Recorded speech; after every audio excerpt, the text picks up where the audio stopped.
જામકંડોળા તાલુકા દુધીવદર ગામ પાસે આવેલ ફોફળ ડેમમાં આવેલ નવા નીરના વધામણા કરતા ધારાસભ્ય જયેશ રાદડિયા।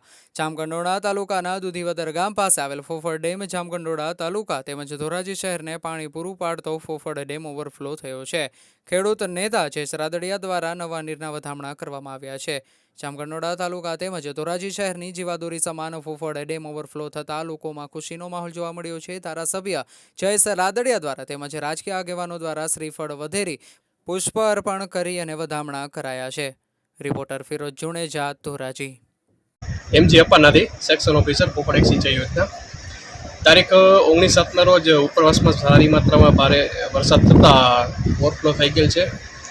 હાલનું સપાટી જે પોપડ ડેમની છે 25-50 ફીટ છે અને આરએલની વાત કરીએ તો 71.75 છે। અત્યારની સ્થિતિએ 80 ફીટ એટલે કે 2280 ક્યુસેક આવક છે એ સામૂહિકની જાવક છે।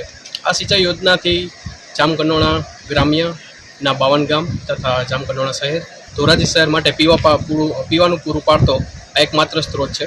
તથા સિંચાઈની વાત કરીએ તો ધોરાજી અને જામકંડોળા બંને તાલુકાના કુલ 5 ગામ ટોટલ 10 ગામને સિંચાઈનો લાભ આપે છે કેનાલ દ્વારા, તેમજ ટીપીસી વિસ્તારના ટોટલ 9 ગામોને આપણે સિંચાઈનો લાભ આપીએ છીએ।